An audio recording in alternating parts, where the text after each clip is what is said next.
Hey guys, welcome back to week 4 of Elijah, a Man Like Us. Now, as you can see, this isn't our usual setting here, not our typical background.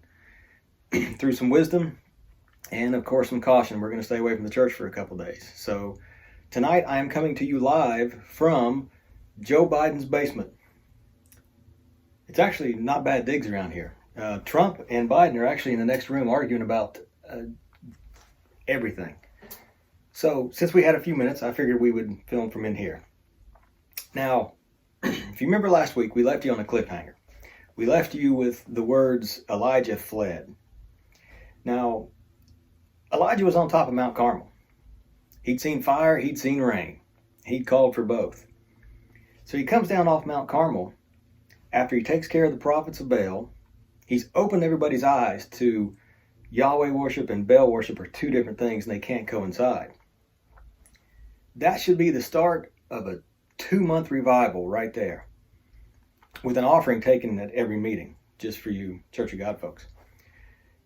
But when he comes down, what happens? He runs into this black-hearted woman, Jezebel. Jezebel pretty much tells him, you're a dead man walking. So what does he do? He runs. Now my question is, why did he run? I always thought, when this happens, why doesn't Elijah just call down fire on Jezebel? I mean, he just did it, right? It just worked. Later on in 2 Kings, you'll see that Ahab and Jezebel's son, Ahaziah, who apparently has learned nothing from watching his father, he runs in with Elijah, so he decides to send 50 soldiers and their commander after him. And then he sends another set of 50 and their commander. And all of those get lit up by Elijah. Literally, in this case, lit up. Ahaziah sends a third set too of 50 and their commander. But this guy got a little smarter. He said, you know what? I think it's about time that we leave this long-haired country boy alone. And his men are spared. But why didn't Elijah call down fire? Well, the question is, maybe he did, and God just didn't send it. Or maybe he thought everything was going to work out a little differently. I mean, think about it. The entire nation that was assembled up there sees him do this. Maybe he thinks when I get down on the ground off of Mount Carmel, everybody's going to rally around me. We're going to take care of Ahab and Jezebel and everything's going to be great. And it doesn't turn out that way. Remember our catchphrase too. The word of the Lord came to Elijah. It doesn't appear anywhere in here. So either Elijah didn't ask or God really didn't give him an answer. So he comes off of Mount Carmel. He's disillusioned, disappointed, and he's scared. And I think most of all, he's just tired. I mean, calling down fire has got to wear you out, for sure. Sometimes I think we over-spiritualize things. I don't mean to make that trivial, but and psychologists do, it's this problem. Listen, I used to wake up in the middle of the night a lot. My family will tell you that sleep and I are not acquainted at all. I just don't sleep much at all. But I would wake up at 2 or 3 in the morning, and the first thing I would do would say, all right, God, what is it? You woke me up for some reason. Who do I need to pray for? What do I need to pray for? Just tell me what it is, and I'll pray about it. One night I woke up, and I couldn't focus on anything. Nothing was coming to my mind. I was going from one person to another, to this situation, to that situation. I couldn't really focus on anything. So, and forgive me, I got mad, and I said, all right, God, that's it.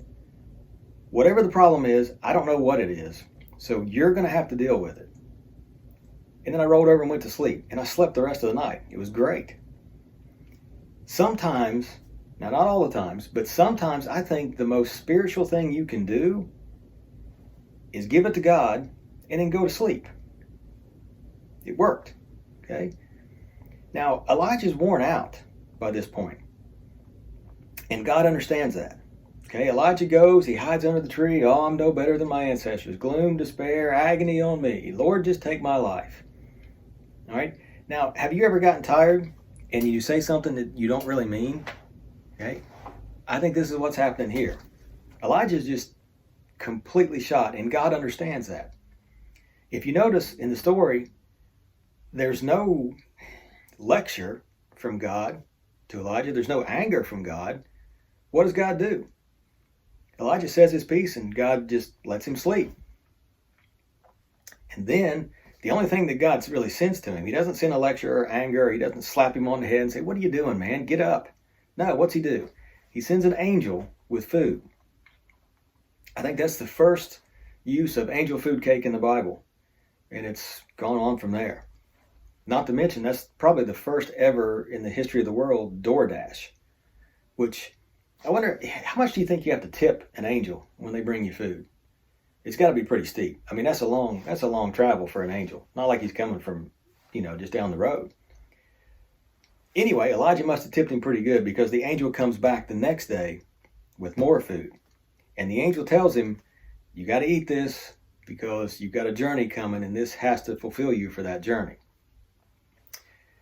The food lasts him, and as you read, Elijah goes into the wilderness again for 40 days and 40 nights. Just like Moses before him, just like Jesus after him. And remember, we meet those three again on the Mount of Transfiguration.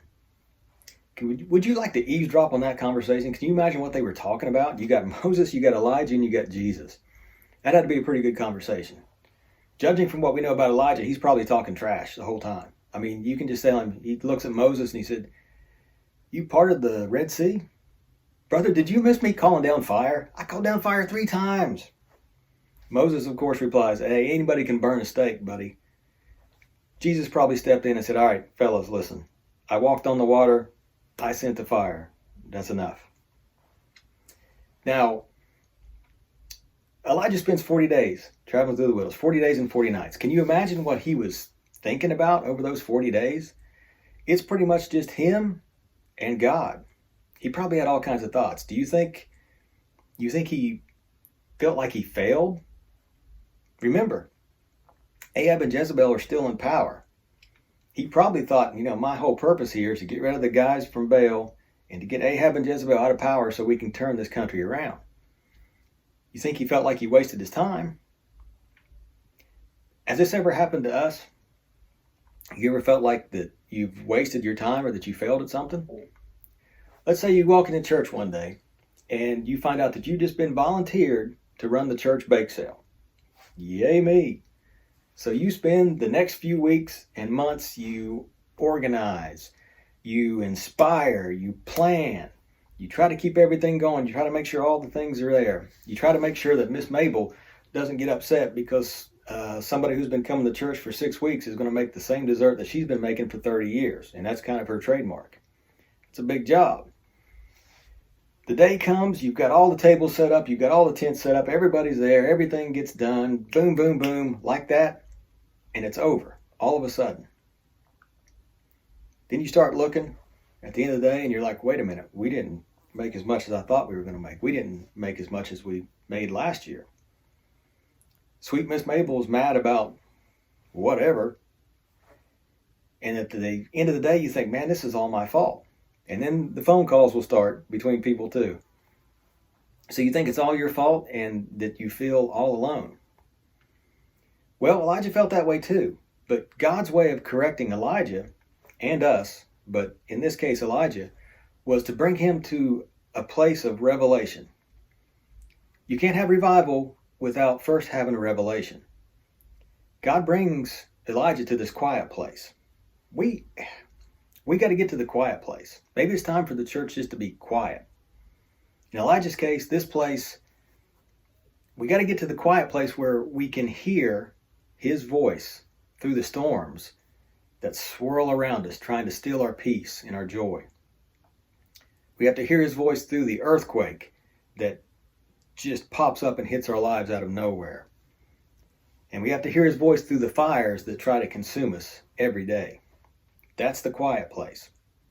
Now, James said Elijah was a man like us, and we're just like him. We all get depressed, we all get burnt out, confused, or in some cases, Lord help us, just plain apathetic. See, the phrase happily ever after doesn't appear anywhere in the Bible. Not even in the Message Bible, I don't think. But we all go through trying times. We all go through difficult times. We all go through times that we don't understand. I mean, we're in one of them right now. I know I'm not supposed to mention the C word, but I don't know what to do with this thing. I'm not that smart. So I turn on TV and I look at the experts, and every expert tells me to do something different. Okay, it's times that confuse us. The good part is there's always more happening in heaven than we ever know. God will place opportunities in all of our defeats, in all of our setbacks. God will place an opportunity there. What we think is time wasted, He thinks it's time used to put everything and everyone in their exact place. Now, in our story of Elijah right now, we see two different sides of God's patience. One, He was allowing Ahab and Jezebel to stay in power, maybe because He wanted to give them another shot at redemption. It's hard for us to understand when there's somebody that is just obviously wrong and evil, but they still have success. There again, maybe God's given them chance after chance after chance to redeem themselves. Okay. Other part of God's patience we see is for Elijah himself, because He gives Elijah a chance to get back in the fight. Okay. He doesn't send him off and say, "Ah, man, you messed up. Sorry. Back to the wilderness with you, you long-haired country boy." He gives him a chance to get back. How does He do that? First thing He does, He reminds him that he's not alone. He tells him there's 7,000 other people around here that did not bend their knee to Baal. You may not have seen them, but they were there and they were praying for you. Same way with us. Just like Elijah, we're not alone. You would probably be surprised of how many people in our church have dealt or are dealing with the same situation that you're going through right now. And you'd probably be really surprised to understand how many people are praying for you in the church right now, whether you know it or not. The second thing He does for Elijah, He reminds him that, you still got work to do, buddy.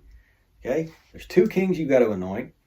Then you have to go find and train Elisha, who's going to be your replacement. Kind of like Tommy Lee Jones and Will Smith in Men in Black. Same kind of thing. Now, Elijah does that. He gets Elisha on board, and Elisha starts following him.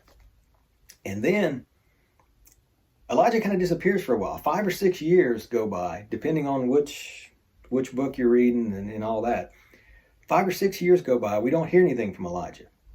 Okay, and we're not aware of any ministry opportunities he had for those 5 or 6 years. The Bible doesn't tell us one way or another. But maybe for those 5 or 6 years, his job was just to stand still, wait, and listen for that small voice that he'd heard earlier in the cave. Now, I think he's doing that right now in heaven. And if you follow the times, we may be dangerously close to seeing him get his final word from the Lord. Because everybody believes that Elijah is one of the ones that comes back in the end. And we are close to the end. Now, James told us that Elijah was a man like us. And in week 1, I asked if we were people like Elijah. So my question for you is, has it been a while since you heard the word of the Lord? How long has it been since the word of the Lord came to you like it does Elijah? Maybe it's time that you go to the quiet place and wait on the Lord.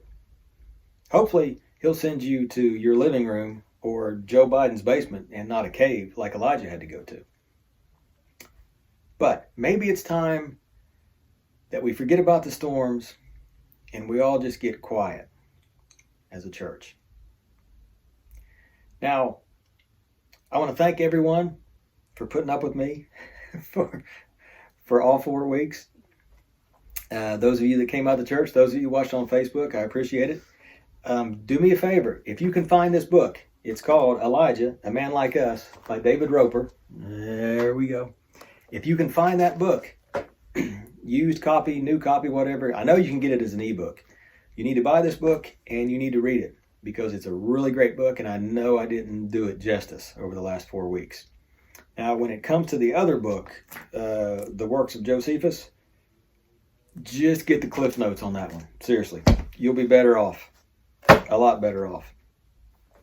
Now, if you're watching this on our Facebook page and you are not a member of a church, if somebody sent you the link to this, hey, go through our website, take a look at what Heritage Fellowship has to offer.